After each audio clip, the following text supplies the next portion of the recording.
Malawi kulinji no kulinji kumabenya kumabetsera kuti kulinji vataya lilongwe kulinji kumzuzungwa nyeto kulinji nanga kuboma kukushirika jani mwani akoti ya kulibaji kuti usaruga kulilabe nanga osolola ledesi ya odija shirugu goshuyena panji nanga nkani zonyadisa sikulijani kumboro bagari kulinji mwela nanga kwanugo kulinji kodi kuboma kusteri hausi kulinji nanga ochuta mwazuga baji nanga atenzile diyo kukuliyani Kulinji, tikudalira ino Kulinji Malawi kulinji Malawi kulinji no kumabenya kumabetsera kuti kulinji vataya lilongwe kulinji kumzuzungwa nyeto kulinji nanga kuboma kukushirika jani mwani akoti ya kulibaji kuti usaruga kulilabe nanga osolola ledesi ya odija shirugu goshuyena panji nanga nkani zonyadisa sikulijani kumboro bagari kulinji mwela nanga kwanugo kulinji kodi kuboma kusteri hausi kulinji nanga ochuta mwazuga baji nanga atenzile diyo kukuliyani Kulinji tikudalira ino Kulinji Kulinji kunjaku lero pa 3 mwezi wa Juni chaka chake ndi cha 2025 mabwino konse kumene mukutimvera ino ndi wairesi ya Times ndipo ndi wairesi imene ili yotsogola nambala 1 kuno ku Malawi kukamba mosazungulira kukamba mosapsatira ndi wireless number 1 m'Malawi muno ndipo timanyadira kuti inu mumakhala nafe nthawi zonse pano pa wireless ya Times. Ndikulandireni mauno lero tsiku lachiwiri mongananena date ndi pa 3 mwezi wa Juni ndithu chaka cha 2025 wireless ya Times imakubweretserani program ya Kulinji tsiku lililonse kuyambira lolemba lachiwiri komanso lachitatu.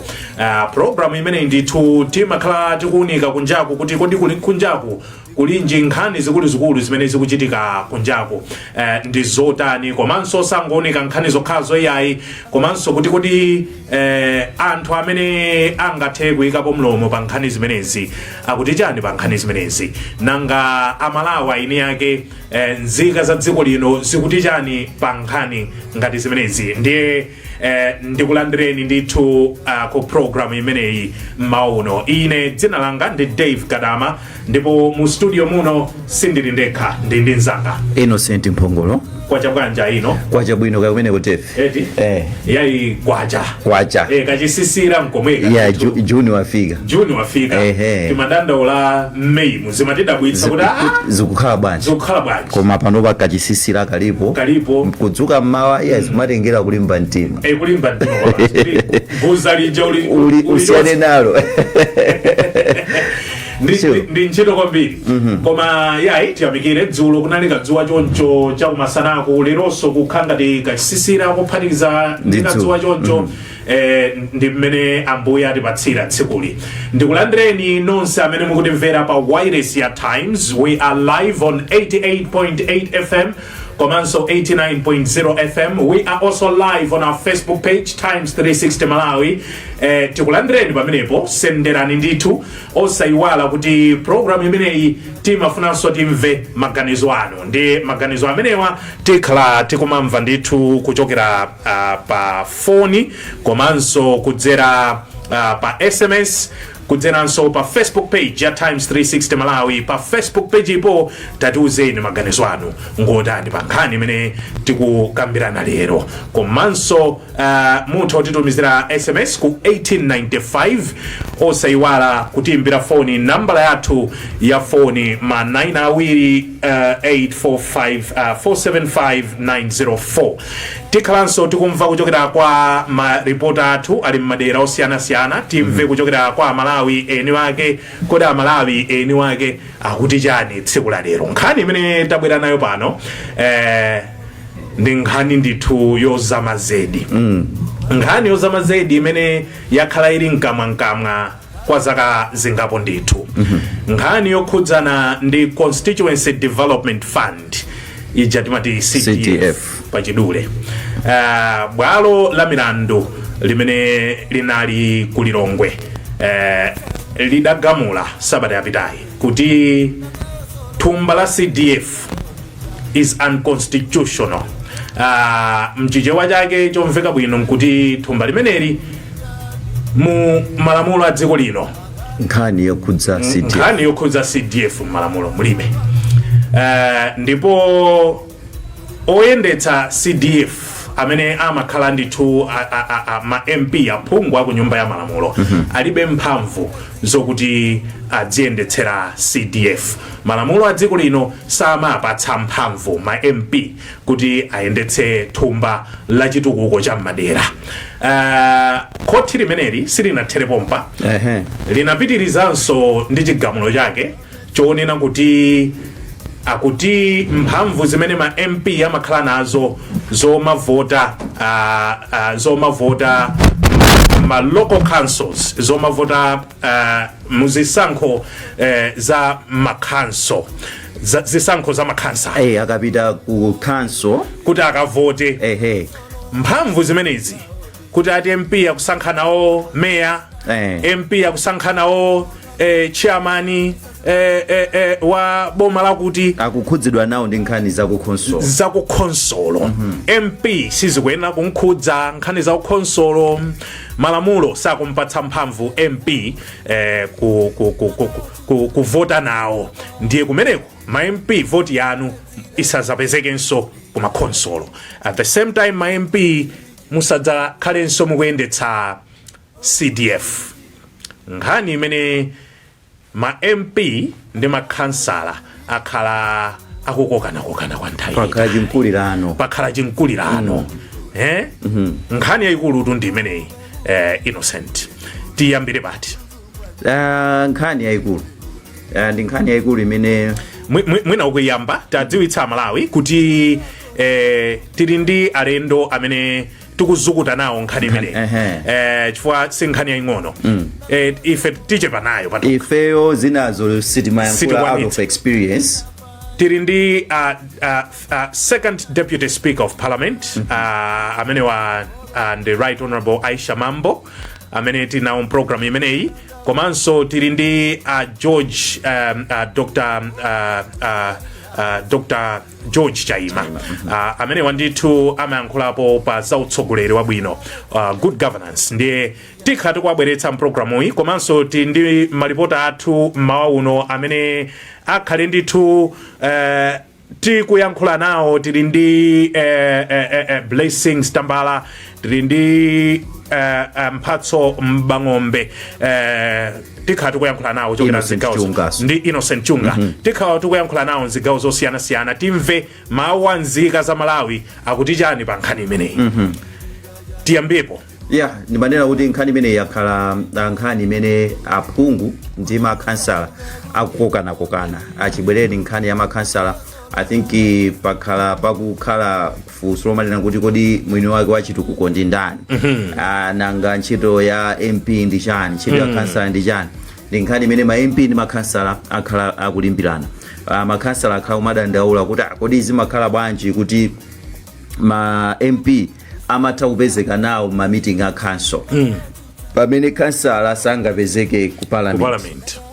Zimaleka kuti MP ali ndi mphamvu zambiri akuposa khansala. Chifukwa MP mwina kuti akhale pa council pachango khala ngati omvera nawo zokambirana amatenga nawonso gawo mukuvota pamene ndizosatheka kuti kansala apite ku nyumba ya malamulo akapange nawo vote. Chingerezi yaititi separation of powers. Separation of powers. Because the court is saying kuti apatu sitikupanga respect separation of powers. Yes. Ma MP muli ndi nyumba yanu ya malamulo kumene makambirana zanu mene inu mukufunira kukambirana kuma council kukukhudzani bwanji fusumeno lakhala lilipo pakati pa ma MP ndi ma councilor. So bwalo lanena kuti ayi khala ngati inu mumatenga mphamvu zanunso zambiri kuzibweretsa soko kuchoka pamenepo. Nkhani ino imene yavuta kwambiri ndi CDF. CDF ndi thumba la chitukuko la boma pakadali pano constituency iliyonse imalandira 200 miliyoni kwacha. 200 miliyoni kwacha pachaka ndi ndalama imene imapita ndipo ikwezedwaso panali malingaliro yonse kumakhala ikwere iya komano mwina ndi mmene zigamulo ichi sitikudziwa kuti ikweranso kapena sikweranso. Of course mwina decision yoti ikwere anapanga ndi a president anali ayi taichotsa pa that time inali around 100 million. Yes, 100 million kena kwa anapeza kuti ayipitisa pa 200 komabe kuti avomereze ndi maimpi omwewo amene amavomereza amene akhozanso kuganiza kuti akhanga ndi mwachepetsa ndipo actually kwa apuleko imapita as imachoka proposal kuchokera kwa maimpi omwewo ndikuyipititsawo. So mukupita kwa nthawi zapeza kuti nkhani imene pungwe imene wakula kwambiri ndi nkhani inapita ku bwalo likuti ya ndikuona ngati CDF inuyo ma MPC kukhudzani nkhani chanu mukamba ya separation of powers kunena kuti kodi anthu akusiyana bwanji zochita zikunena kusiyana motani. Kuchoka pamenepo pali nkhani ya decentralization kuno ku Malawi tinapanga mfundo zonena kuti pakadali pano chitukuko chizichokera ku makonsolo. Makonsolo ndi amene akwena azipanga siye chitukuko pakadali pano even mwina akulemba aphunzitsi kulemba anthu antchito za umoyo kawiri pano zikumachitika ku makonsolo. Console umakhani mphamvu zimene zazotokhe titulutse vacancy ya kuchipatala titulutse vacancy ya aphunzitsi titulutse vacancy ya kwakuti kusonyeza kuti makonsolo aja ayambadi kutenga mphamvu zija mphamvu tazichotsa kulilongo Capitol Hill tikuzipititsa mphamvu kwa anthu devolution of powers. Inali project ndithu imene inaenda dziko lonse nati mphamvu tizichotse ku central council ku central government zipite kuma council. Tsono kuma council kuja kuli ndondomeko zake zimene zimapangira kuti mphamvu zichadino zipite kwa anthu amapanga demand zitukuko zimene akufuna nde kuli ma ADC ma VCD kuli ma CDV makomiti osiyana amene amakhala pansi ndikukambirana nati okay ifeyo mudzi wa akaya changwera mwachitsanzo tifuna tipange chitukuko chakuti ndi makomiti amene aja amakhala kumagwirizana akagwirizana amafika ponati okay ifeyo mudzi mwathu muno tagwirizana kapena dala lathu lino tagwirizana chitukuko chimene tikuchifuna ife ndi chakuti ndalama zake azitenga kuti ndalama zake amazitenga ku console tsopano ndi kumene kuja kumakhala CDF kumakhala kuli matumba osiyana kuli zina even za masukulu zinazi school kuli ma school ana ataumalipidwa fees kuli matumba osiyana kumene kuchako ndi amayang'ana nokuti okay ndalama izi chitukuko ichi ndalama zake zikhoza chokapa izi zikhoza chokapa koma CDF ndi imene ilino inali ngati thumba lalikulu kwambiri limene limapita kudera. So chigamulo ichichi chabweretsano ngati kuoneka kwabwinobwino konena kuti kodi tiziyenda bwanji direction yake izikhala yotani ndeti kukangana kumene kuneyo pakati pa MP ndi kansala kumeneko kwatha kumene kokwatha landlord wa CDF wadziwika kuti ndi kansala okay. And pa kansopo mbuyo CDF yopso imapita so through the council komano amene ali ndi mphamvu amakhalabe MP. So mwina pangosintha ndiponena kuti MP yuno tsopano amuchotsapo mphamvu zoti azisayinira azivomereza chitukuko pamene palibe. Munditsimikiza inu kuti ma MP ambiri amaonetsa kuti ine CDF napangira bridge ine CDF napangira zakuti ena CDF anapangira palibe. So ningani onena kuti even anthu otsatira mwina tingokumbutsana Dave kompano Afrobarometer imanena kuti Malawi pafupifupi 91% samakhulupirira anthu andale kuti azapangira aziyendetsa thumba la CDF. It was a straightforward survey. Yes, 91% ya anthu amene adayankhula nawo msurvey imeneyo ananena kuti amakhulupirira kuti ma MP ndi ma politicians amapanga abuse thumba limeneli. That's what they believe. Bwino wake tili nawo a second deputy speaker of parliament amene ali pano atiunikiranso atiuze kuti thumba limeneli ati amapanga abuse nzoona atifotokozera ndi apa pamwina tatakamba side imodzi onena kuti izizi zabwera ndi mwina pazooneka ngati that separation of powers kuti kaya ma MP ma councillor aliyense akupanga zake. However, it will also have some issues within. Zibweresano zinthu zina zimene tiwena tiziyang'ane nomozama kwambiri ngati dziko kunena kuti kodi chiganizochi ndi chiganizo cha bwalo sitingayime ndi kususa ndi chiganizo cha bwalo. In fact, it was a constitutional court. Majaji atatu akapanga amene ajama khadi apanga lamulo so ilili ndi lamulo sitingalisinthe kungolisintha basi ndi pakamwa akwenanso abwerere ku court kuti aona kuti apanga bwanji. So as it stands panopa 200 million ija taisiya m'manja mwa makhansala ndi ma stakeholders awo achitukuko kumakhanso kumaderako kumawodiko tasira ntchito imeneyi anthu amene wawa. Now funso ndonena kuti kodi makhansala athuwa tikamasankha eti timayang'anirako nkhani za 200 million kuti makhansala awa akwena zikayang'ana 200 million ndikufunsa funso ili anthu atimvetsetse sitikufuna kuyankhula ngati mopeputsa kapena monyozetsa. Qualification ya anthu olowa kukhansala simaoneka bwinobwino eti aliyense akhoza kukhala khansala timanena kuti ndi ntchito ya volunteer. In fact, panopa khansala amandira 150,000 pamwezi. Munthu amene amandira 150,000 ndipo ndi honoraria si salary ndi mswahala mene amalandirira mafumu mswahala. So munthu amene tikungupatsa mswahala wa 150,000 tikumusiyira thumba la 200 million tikupanga zinthu moona mtima.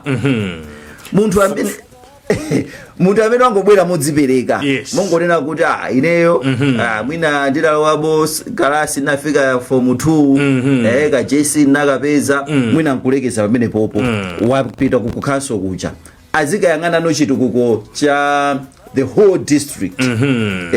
Azikakumana ndi ma engineer amene they are usapita sokutali funsolo wafunsa lomveka bwino ndithu ndipo amene ndikufuna kuti ayambe kuti yankhira funso limene ndikufuna akhale Dr. George Chaima.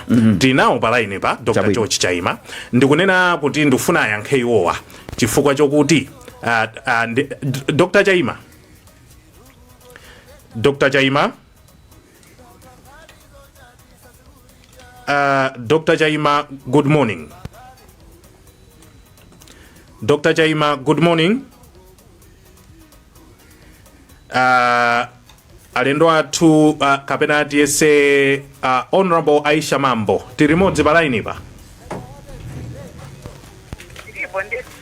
Honorable Aisha Mambo. Tirimodzi palaini pa. Ndukumvani mumvekera pansi kwambiri mukumvekera pansi kwambiri koma ndikumvani ndithu kuchokera patali. Mwadzuka bwanji mmawa uno?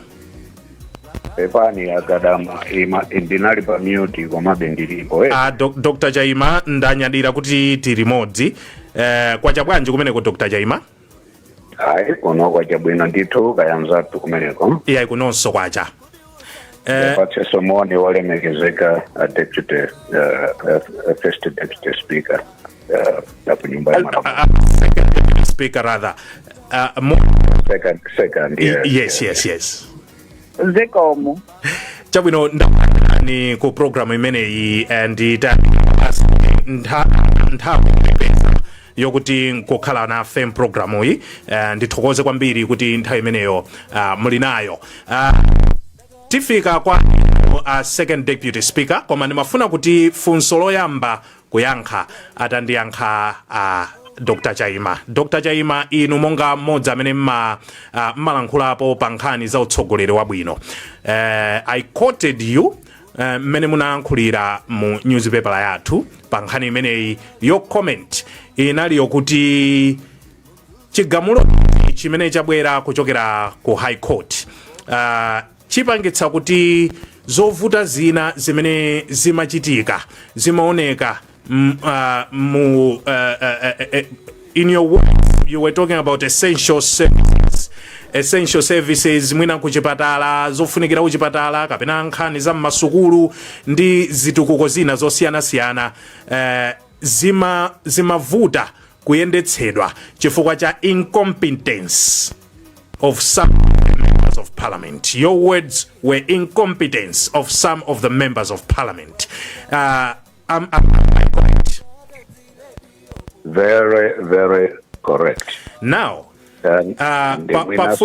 funso pano kuchokera kwa Innocent kuti you are looking at incompetence of some of the members of parliament. You are going to expand on that. Are we saying kuti tikulichotsa thumbali kuchokera kwa aphungu ndetu ukalisiya kwa makhansala? Are we saying the makhansala wa tsopano are more competent and better placed to manage ndalama kapena thumba limeneli than the members of parliament themselves? Okay. Ndiyankhe ayintijewa nena kuti not just incompetent but also negligent.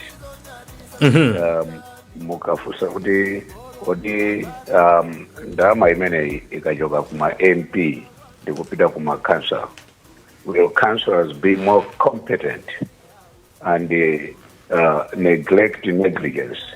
Yankho likhozokhala kuti kodi inu chinthu chanu cha inuyo ndi kuti chikhale m'manja mwa wina pakati pa wina ndi inuyo amene akhozochiyang'anira bwino nda? Obviously mayeni ake ma MP ambiri, if we are to go by a representation ya Afrobarometer findings, it can be translated kuti 91% Yama MPs were incompetent and negligent to their duties. Iye kutanthauza kuti ma MP ambiri ntchito yawo alephera nchifukwa chake they were pinpoint kuti they were pinned kuti iwo ndi anthu amene akulepheresa chitukuko m'midzi. Zili bwino kuti tili ndi olemekezeka the right honorable second deputy speaker wa ku parliament amene akuita represent gulu la anthu andale amene amalawi akunena kuti alephera.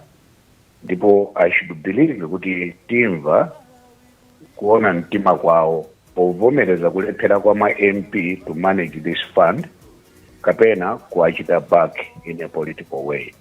Koma zona zache ndizakuti ndalama iyi mmene agamulira a court our land judges anayang'ana anaunguza kupita kumidzi kapena kukhala ndi umboni umene unachoka kumidzi ndikuonanso maripoti amene akhalapo mdziko muno azitukuko ndikuyang'ananso Afrobarometer report based on the facts anapeza kuti ma MP sakuyenera kumayang'anira ndalama imeneyi chifukwa kuti azipitirira kupanga zimenezo it's unconstitutional. Komanso kumidziko zitukuko zambiri kulibe siwonse ma MP olephera. Ndiye kuti tikhoza ngoyerekeza kuti ngati finding ya Afrobarometer itakhala ngati kuti tikuyang'ana in a fiscal form, ndiye kuti 90% ya ma MP yachitako bwino kwawo maderako kuli zitukuko mukapitako mukazipeza. Koma 91 tikayitenga olo kuti anyamulane mu Costa ndikaya ndi coach nda second deputy speaker tiyeni tipite kumadera kwanu mukationetse zitukuko ena atsikira panjirapo kufuna kuthawa mkocho chifukwa zafika kumene koko ndikufuna ndifunse ndikutengereni mchaka cha 2018 the then Minister of Finance the late Honorable Gudo Gondwe adanenako mnyumba ya malamulo kuti 20 MPs after an audit was done on CDF back then 20 MPs were found to have abused the CDF. 20 MPs. We are in a country with 193 MPs. Kuti tichite mapercent pamene papa, we'll be talking about over 80% of the MPs. It means they managed CDF bwino. 20 MPs. 20 MPs. Is this not a situation where we could be looking at kuti we are demonizing these MPs because audit itachitika nchaka chimenecho it was only 20 out of 193 and ndimakumbukira nthawi imeneyo Gudo Gondwe ananena malemu kuti may he so rest in peace ananena kuti ma MP amenewa akufunika ndithu they must face the law koma zimenezi sizidachitike bwino yayo but 20 MPs out of 193 si Gudo ameneyi kwa ma MP tiziyang'ana performance ya administration as it comes. We have different political administration or different leadership styles in the country. Tikayang'ana nthawi imene Dr. Gudo Gondwe anali Minister of Finance anali pansi pa utsogoleri wa boma lina kapena utsogoleri wa munthu wina nthawi imeneyoyo ndipo zimatengera kuti kodi leadership style imene nayo nthawi imeneyoyo ndi mtundu bwanji. Do you really want to enforce fiscal discipline? Do you want to make bold decisions when governing the state? Matters of the state are different from matters of the family or matters of social affairs. We are talking about governing the whole country, governing the cabinet, governing the judiciary, and governing even the legislature. Ngati mtsogoleri ali ndi bold decision making style anthu amaopa and amaonetsetsa kunena kuti chimene mtsogoleri ali you also they have to align with his vision. Chimachitika pa utsogoleri nchakuti ngati mtsogoleri ali ndi vision, if that vision is not supported, the leadership becomes a failure. Even if he has got a vision, his vision is not being supported, and his decision making must be strong enough. Ndikayang'ana mwina mwachitsanzo Dr. Banda Kamuzu or Dr. Professor Bingo Mutharika. Those were the kind of people amatakuima kuti nonsense is nonsense and kumvera ndikumachita mantha ngakhale amene anali pansi pawo. Okay, are we doing the same? Are we in the same kind of leadership style? Kodi anthu amaopa panopo kuononga chuma cha boma kapena ndi anthu aja amakhala mbali ya mtsogoleri kufuna kuteteza chuma cha boma? Tiziyang'ana ma percentages ngati amene wawa ndikamakamba nkhani ngati imene iyi koma ndifuna nditsimikizire apa kunena kuti pamene thumba ili likuchoka m'manja mwa MP ndikupita m'manja mwa makhansala amakhala ku midzi anthu ndikumakamba nawo ndikumaona mavuto awo ndikumayendera nawo limodzi.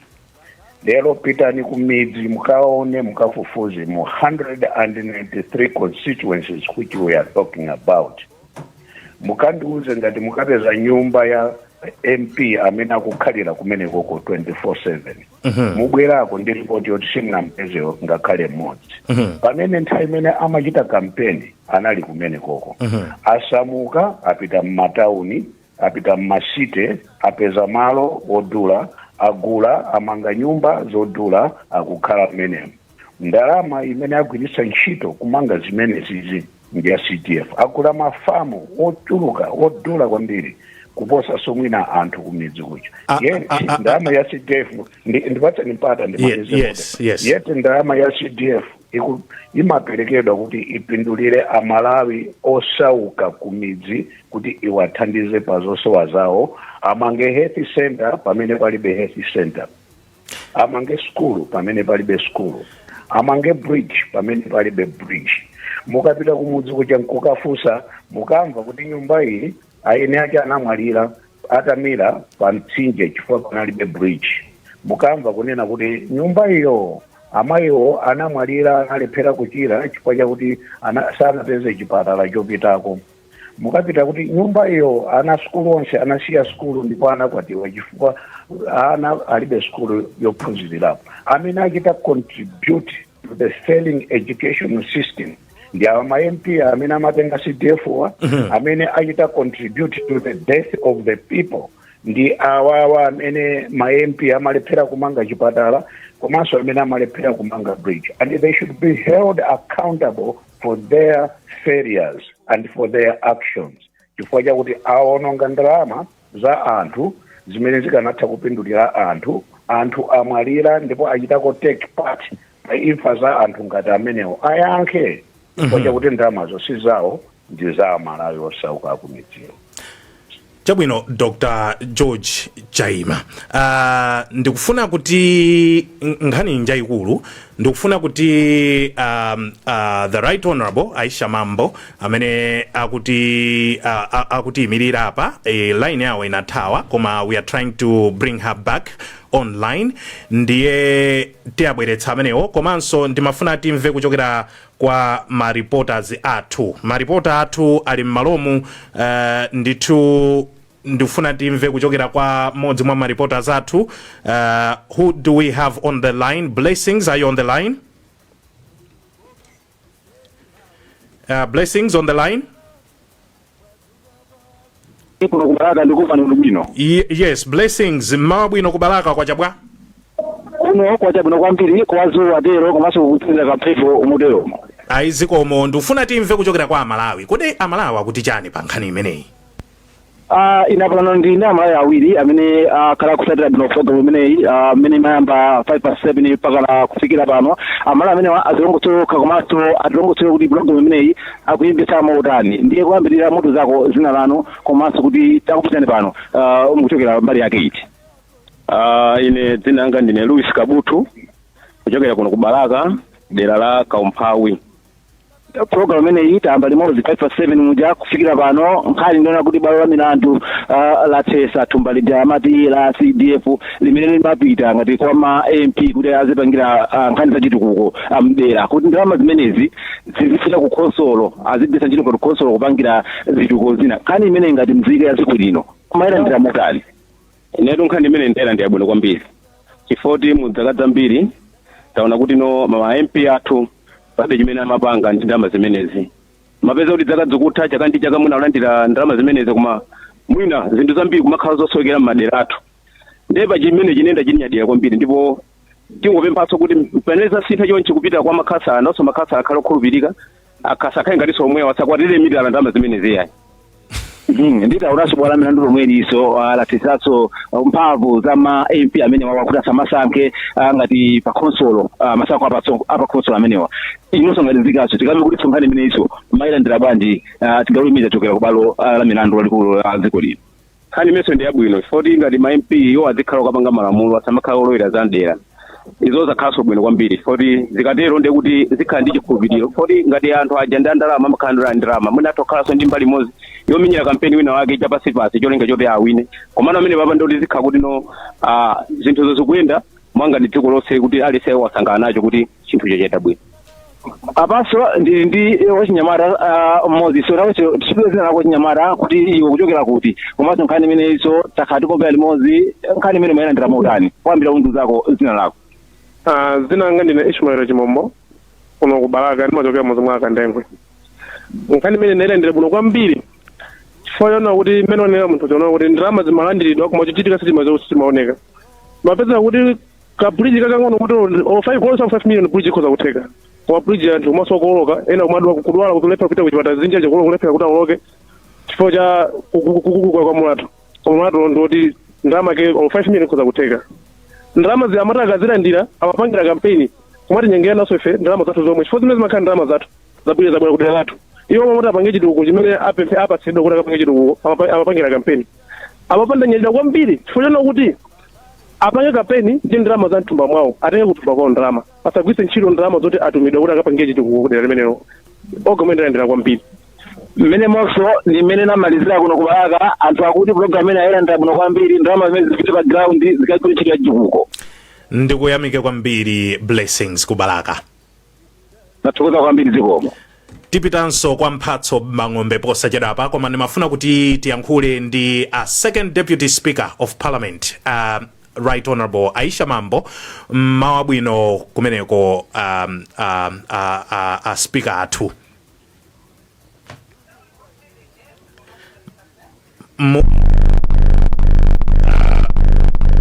Honorable Mambo Honorable Mambo Honorable Mambo akumveka koma akumvekera kutali kwambiri. Tipemphe ma engineer athu atifotokozere atikonzere pamenepa chifukwa tikuyenera ndithu tiwamve bwinobwino Honorable Aisha Mambo. Tatithandizeni kumeneko koma pakadali pano nditapita kwa mphatso mbang'ombe tikudikira kuti timvane ndi Honorable Mambo. Mphatso mbang'ombe. Mphatso? Yes, wadzuka bwanji mphatso? Ndadzuka inu mwadzuka bwanji Blantyre? Ayi kuno tadzuka. Zikomo kwambiri. Zikomo. Mphatso timve amalawi akuti chani pa nkhani imeneyi chigamulo cha bwalo la milandu pa CDF. Chabwino pano ndili ndi munthu mmodzi amene afuna ayikirepo mlomo pa nkhani imeneyi ndiye choyambirira akulu tikudziweni dzina lanu komanso kuti makhala kuti. Dzina langa ndine Zodabwitsa ndimakhala uno kumponera boma la Dowa. Chabwino takhala tikumvera imodzi programu iyi imene ikukamba za chigamulo chimene bwalo la milandu lapereka kunena kuti pali pano ndalama za mthumba la CDF likhale likuyendetsedwa ku konsolo kudutsira ku konsolo osadutsiranso mwaphungu. Ndiye inu nkhani imeneyi mwayilandira bwanji? Nkhani imeneyi ndayilandira bwino kwambiri pakutengera kuti andale ategapo mwayi wakulu kwambiri ofuna kusakaza chuma cha dziko lino. Ndalama zija zikamatchudwa mafigaja akalandira ma MP koma kufika m'midzi kumene kuli anthu amene afunika athandizike ndalama samathandizikirayi loko nkhani ya misewu imakhala kungwana amisa anthu. Ndiye timafuatitero kunena kuti ngati athetsa bwalo la milandu pamene pakeza bwino kwambiri ndi kuti chuma cha dziko chikhala chikuyenda bwino zikhala zikuamba kumuoneka kuti zikuyenda motani.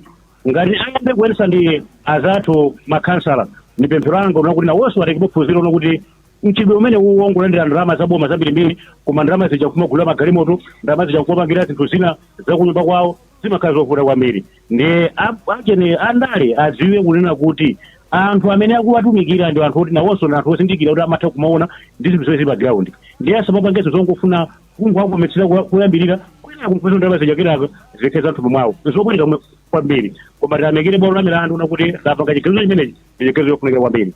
Chabwino komanso bwalo la milandu lomwelo lanena kuti nkhani yovota konsolo kapena yochita nawo masankho ku konsolo aphungu amenewa asamachite nawo. Nkhani imeneyi mwayilandira bwanji inu? Zimene zozo zili mndondomeko yake yabwino. Zimene zozo zina zikhale choncho asamavote kumene asamavote. Nchifukwa chani mukuti asamavote? Asamavote potengera kuti zimakhala zinthu zoti kwambiri ndi zinthu zimene zimangothandiza miyoyo yawo othandizanso miyoyo ya anthu amene afuna alumikire. Chabwino ndimene ndachezera nawo amene ndinakumana nawo pano. Zikomo kwambiri mukhale ndi tsiku labwino ku Blantyre. Zikomo kwambiri mphatso tayamikira kwa basi ndikupempha kuti tili nawo a second deputy speaker of parliament right honorable Aisha Mambo. Mukundimva right honorable? Yes, Dave. Ndikukumva. Kanchito kuti tiyankhule nanu koma tathoka sikudache bwino ilero tathokoza koma kuti mulipo ndikufuna timve kuchokera kwa inu akuti thumbali m'manja mwanu lisapezekenso inu ngati ma MP mapanga abuse thumba limeneli ndipo mu constitution ya Malawi mulibe paliponse pamene pamanena kuti pamakupatsani mphamvu zopanga manage CDF. Tauzana Malawi, inu mwachilandira bwanji chigamulo chimenechi? Zikomo kwambiri Davie komanso Innocent. Nditero kuti ifeyo ngati ma members of parliament tachilandira chigamulo chimene akhoti apereka. Komano kupotengera ndi mmene amalawi akuganizira komanso mmene akudziwira ndikuona ngati kuti pena pake information ikusowekera. Ndiye ndisana fotokoze mbali imene yoyo ndimene kuti ndikuona ngati kuti kofunika kuti amalawi adziwe kuti kodi CDF inafika bwanji mdziko muno. Monga tikudziwa kuti ma members of parliament amatha kupita kunja kwa dziko lino kukayimirira dziko lino pa nkhani zosiyanasiyana zimene zimakambidwa internationally, komanso timathanso kupita m'mayiko anzathu kukaphunzira mmene ma MPs anzathu akugwira ntchito m'mayiko mwawo. Chaka chimenecho ma members of parliament anatumizidwa ku dziko lija la Kenya komanso ena anapita ku Uganda kukaona mmene iwo akugwirira ntchito. Ndi kumene aphungu athu anakaona kuti kumeneko kuli CDF thumba limene limakhala kuti oyang'anira wake ndi MP, ndipo ziganizo zonse zimene zimachitika kumudzi thumba limenelo limene magwira ntchito zachitukuko. Kumeneko pamene tinaphunzira timati pa chizungu ma best practices. Tinachiona kuti nchanzeru kuti nafenso titengere zimenezo tizapange implement kwathu kuno. Ndipo magulu onse awiri amene anapita mayiko awiri amenewa atabwera tinagwirizana kuti tiyenera kutengera chitsanzo chimenecho tiona kuti kwathu kuno tingatithandize bwanji. Mmenemo ndi mmene inafikira CDF kwathu kuno. Moti mayiko anzathuwo china chilichonse MP amakhala involved. Pamene tikunena pano ndalama zina ngati ku Zambia panopo ndi ndalama zambirimbiri za CDF than 200 yathu imene mukulichora ichi. Komanso ku Zimbabwe ndi ndalama zambirimbiri zimene zili mu CDF. Ife ndalama kochepa kamene kachako poyerekeza ndi mayiko anzathu amene takugwirana nawo. Komanso china chilichonse amapanga ndi ma members of parliament. Pomwe ifeyo kunoko chimene gawo lathu pa CDF limakhala lochepa kwambiri. Ndipo anthu akamanena kuti ma members of parliament amapanga abuse, ineyo ndikudabwa kuti kodi ndalama imene akuti timayipanga abuse bwanji. Komanso ine imene ndikudziwira ndalama imeneyi is public money under Public Finance Management Act. Ndipo kwa wina aliyense amene sanachite bwino kukondetsedeka ntchito ndalama imeneyi lamulo liyenera kugwirapo liyenera kutengapo gawo kapena kuti kugwirapo ntchito. Ndiye mmene anenera Dr. Aja no iniyo Davie mmene mwanenera kuti ngawo ya malemu Budogondwe tinapezeka kuti ma MPs 20 anapanga abuse thumba limeneli. Kusolanga kumanena kuti 20 mmene mwanenera kuti it's 80%. 80% limene yachita bwino, 20% sinachite bwino. Ngati zili choncho panapo linganena kuti something has been abused by all the members of parliament. Chabwino. Ngati zili choncho kwa amene anapezeka kuti apanga abuse thumba limeneli lamulo linasina nje kugwira ntchito. Chifukwa lamulo linagwira ntchito ndiye kuti vuto sima members of parliament yo vuto ndi anthu ena amene akutengapo gawo poyendesa dziko lino kuti sanagwire ntchito yawo yoyenera. Chifukwa ine ndimakhulupirira kuti munthu wina aliyense akamagwira ntchito ngati tampasa mphamvu yoti agwire ntchito atsogolere amalawi ayenera kuwatsogolera amalawi motsatira malamulo mmene alili. Ngati pena pake malamulo aphwanyidwa ndithu lamulonso liyenera kugwira ntchito poonetsetsa kuti munthu amene yoyo alangidwe pa zimene iye wachita. Komano ine chimene ndinaona ngati member of parliament amene ndakhala mnyumba ija from 2014 up to date ndikuona ngati kuti anthu ambiri amangoti my members of parliament apanga abuse CDF zimangokhala kuti basi just my speculations. Ndikuona ngati kuti pali very big hatred yomuda MP chomudera I just don't know. Cause ngati ineyo pamodzi so ni ma members of parliament anzanga CDF usimawo mu account yathu sitimayigwira ndalama ija imakhala ku council. Ifeyo ntchito yathu ndikukhala pansi ndi ADC ndikuona kuti kodi ndi chani chimene chikufunika kudera. Mavuto amene tikufuna tithane nawo ndi ati. Mavuto aja tikapeza timayika mmagawo kuti izi sizingachitidwe ndi CDF, izi ziyenera kutestedwa ndi CDF. Now tikagwizana kuti za CDF MP ntchito yake ndikupanga facilitate kupanga documents zinthu zimene zija through maforms amene amapezeka kwa DCs kuti so form ya malemba ndi MPyo koma kungothandizira kufira iyeyo ndikusayinira kuti indeed pa nthawi inoyo kwathu chimene ndikufuna ndichimachitsanza kadire good ndikufuna bwezi kuti ichitike ma quotation samapanga ndi MP komanso payment simachitika ndi MP kusankha munthu ogwira ntchito yonse imagwirika ndi MP amangopanga pokhapo basi ndiye tikamanena kuti CDF is being abused by members of parliament inayo sindikumvetsa kuti kwenikweni nkhani imene iyikuyelapo anthu angokhala ndi iyo ndi members of parliament. Why? I don't know. I just don't know. Anthu wena akhala kumanena kuti chitukuko cha kumidzi makamaka amene amakhala effective pa chitukuko amene amakhala pa ground ndi councillor. Why should MP be involved in chitukuko cha madera ngati chimene cha that level? Shouldn't it ananena Dr. George Chaima kuti chinthu chako umachiyang'anira bwino ndi wekha mwini osati wina? Zikomo kwambiri mmene mwafotokozeramo ndi CDF ndezikusiyanako chifukwa tikati CDF is constituency. Constituency mwini wake ndi member of parliament ndipo councillor ali ndi ward, so that fund is not ward. It's constituency. Mwandimva ndiso ndakuza nikuti kodi inafika bwanji Constituency Development Fund inafika bwanji. Actually ndithokoze kuti munakambapo zokuti one of the countries imene tinakaphunzirapo za Constituency Development Fund ndi ku Kenya, ndipo ku Kenya kumeneku chaka cha 2024 koti linagamulanso kuti Constitutional Development Fund is unconstitutional. Chigamulo chomwechi chimene chagamulidwa ndi koti ya Malawi ku Kenya chinagamulidwanso chaka chatha mokuti mwezi wapitawo mwezi wa May dziko la Kenya lakhala likupanga ma consultations tsopano kuti kodi CDF tidziyendetsa bwanji. The only difference ndi chigamulo cha ku Kenya ndi cha kuno ku Malawi, difference njonena kuti ku Kenya the sitting court at that time inapereka zaka ziwiri kuti ongoing projects ma MP apitirire amalizise ma project amene alipo kale pa ground. Pamene kwathu kuno zikuoneka kuti ndithu tangodula mujadadulira chithandizo maiko ako anzathu kungoti de ndiye how will this affect ma ongoing projects amene muli nawo constituency?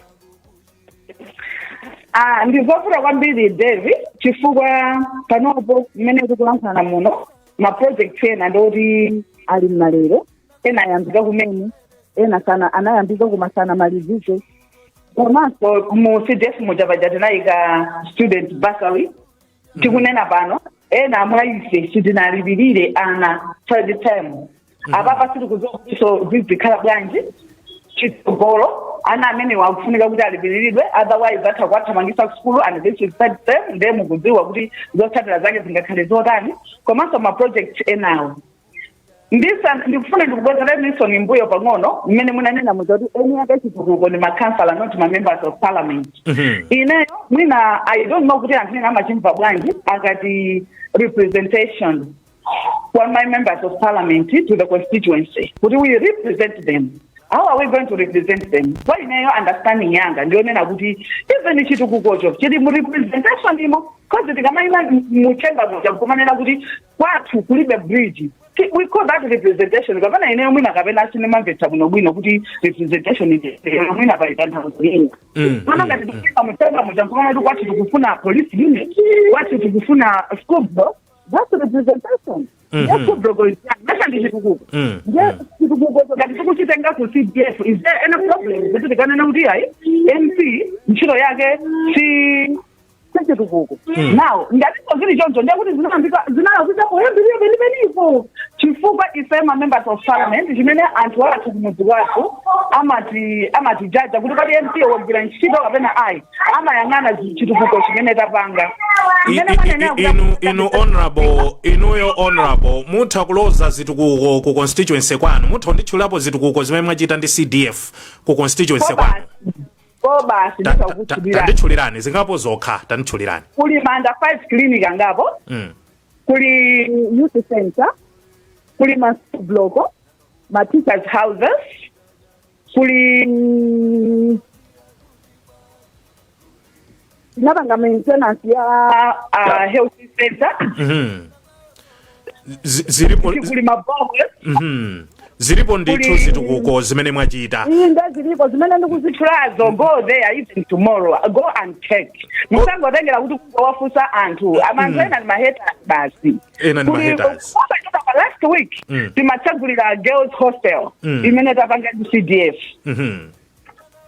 zina ndi zimene zozo chabwino ndi pokuti nthawi kuthamanga inu ma members of parliament ndi amene mmapanga malamulo inu ma members of parliament ndi amene mumaweruza kuti mwati uku kupita ndalama zingati kumeneku bwanji kupite mwakuti ukudulaniko ukukwezani ukutsitsani judiciary imalandira vote yawo kuchokera kwa inu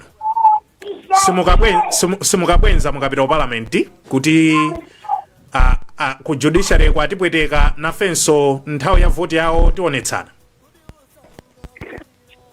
ndikuona ngati kuti kupanga choncho sungakhale utsogoleri wabwino ndikunena choncho chifukwa kuti ineyo nthawi zonse besi ndimanena kuti ndine mtsogoleri ama politician koma I'm also a leader nde anthu ena amangokhala ma politicians sima leaders koma ineyo I combine both ndiye ndikulankhula ngati mtsogoleri chikhalidwe chimene chocho chonena kuti chifukwa choti awatipanga mwakuti sechotapanga mwakuti ndikuona ngati kuti sizingachite bwino ndimakhulupirira kuti tiyenera tonse tigwirane manja kuti tithandizane kuyendesa dzikoli MP payekha sangayendese dziko tikufunika judiciary kuti tiyendere limodzi kuti tiyendese dzikoli tikufunika president nduna zawo ndi ma department ena ma parastatals ma NGOs tigwirane manja kuti choyenera kupanga dziko muno kuti dziko lino liyende ndi ichi ngati wina wake taona kuti watiphinja tiyenera kuyang'ana kuti kodi chipinjocho chadza chifukwa chani kuti tikhonze pamene popo osati tinene kuti atiphinja ndena feso tipanga chonje ayi titipotati simayenda mumayendesa dziko sizigwira iyayi mwapanga ndisati mwapanga chifukwa apanga apiu ndi apanga apiu ndi aboma kudzera ndithu kwa mkulu wa boma pa nkhani ya malamulo ndiye apanga apiu ku Supreme Court mukuyembekezera chigamulo chotani kuti mukhutitsidwe ngati ma members of parliament kuchokera ku Supreme Court koma sokono zotapa ngati ndikumva inuyo ayi zimenezi ndithu we are not yet communicated you are not communicated koma ndithu muchimvetse kuti athabo chakakanyirenda apanga apiu ku Supreme Court and the grounds awo ndokuti zisokoneza it's going to bring disruption on the ongoing projects zisokoneza zinthu zokuti zili kale in progress pakali pano apiu imene ndithu yafika kale ku court mwina kunjaku sidatuluke but I have enough information through the very same court kuti apiu yachitika ku court. What would you expect? Chabwino zimenezo zitengera kuti wo akoti achimva motani apiluyo ayimva motani ndipo chigamulo chikhala ndi iwo koma ifeyo ngati ma members of parliament tikanakonda kuti tipange zinthu zoti zikomene dziko lino zikomene Malawi ngati pali ma project amene ayambika zimene zili zachidzumizire wina aliyesa anali pakali zilindi kuti ma project amenewo asangoyima koma kuti zonse zimene ziyende bwino. Chabwino chimene mungakonde chabwino quickly ndifuna kumaliza ndi George Chaima Dr. Chaima appeal yochokera kwa Attorney General kupita ku Supreme Court. Attorney General being the custodian of the very same constitution, Dr. Chaima, is there not a conflict on this appeal? Is this appeal in order from the Attorney General, who is supposed to be the custodian of the very same constitution? Imene akoti akunena kuti no, this is unconstitutional. Is this in order? In 30 seconds. There is a conflict here. Obviously, there's a conflict. Komanso, it raises so many questions. Much as he represents the government, Kaniriapa, the MP, who has sent him to go and appeal to the High Court, to the Supreme Court, on a matter that involves my MPs. Malawi akwadandaula kuti awononga chuma chawo. Chifukwa chani ali ndi interest yofuna kukateteza anthu amene ali accused in mismanaging public funds. Pamene kuti ni mafunso ambiri.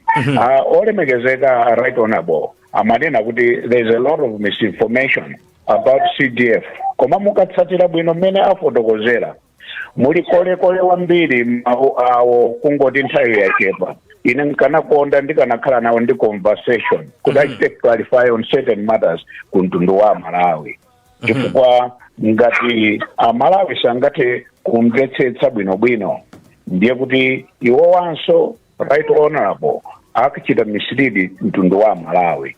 Chifukwa sindikukhulupirira kuti court because of kala ndi misconception and disinformation ndikachita use disinformation and misconception ukachita deliver verdict or judgment ngati imene iyi.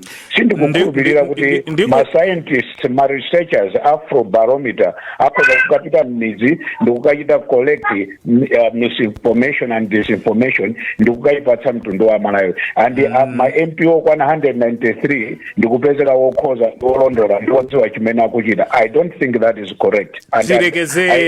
Tirekeze pamenepo kwa lero Dr. Chaima Mwamadi. Komano ndimafuna ndipange clarify nkhani ya court imene anena. I'm not here to ndikupatseni 20 seconds.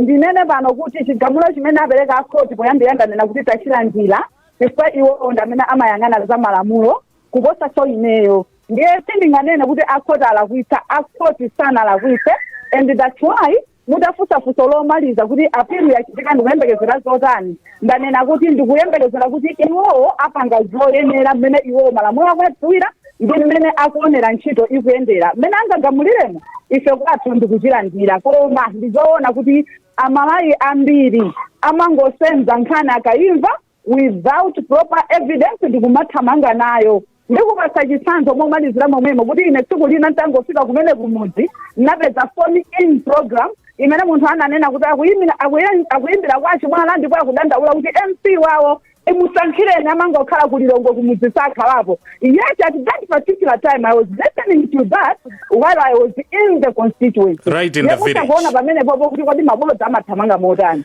Tirekeze pamenepo, the Right Honorable Second Deputy Speaker of Parliament. We have been privileged to have you this morning pa programu ino. Tikuyamikeni kuti munapeza nthawi kukhala nafe. Nthawi ndimene yachita njiro koma nkhani inja ikulu ndikhupe kuti tsiku lina tidzapeza somwayi oyunikaso. Zikomo kwambiri. Zikomo. Ndikuyamikeninso Dr. George Chaima mumakhala nafe tikakuyitanani pa nkhani zikuluzikulu zomwe ife sitingadzikwanitse patokha. Tikuyamikeni kuti munali nafe mawa uno. Zikomo kwambiri. Ndipo kwa nonse omvera wathu tikuyamikeni kuti tinali limodzi mpulogalamu imeneyi. Nthawi ndi imene yachita njiru. Ndiyamikirenso maripota athu konse kumene muli tinali nanu mauno. Ndiyamikirenso pamakina Chisomo Khasu amene ndinali naye ndi mzanga Innocent Mphongolo muno mu studio. Ine ndi Davie Gadama mpaka tsiku lina nditero kuti mwakoma nonse.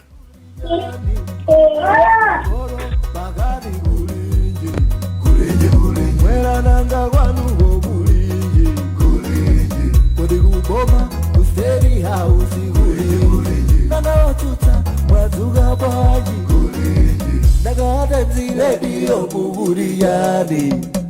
Oh Kulinji, tikudalira inu. Oh Kulinji. This transmission is coming your way from Times Radio.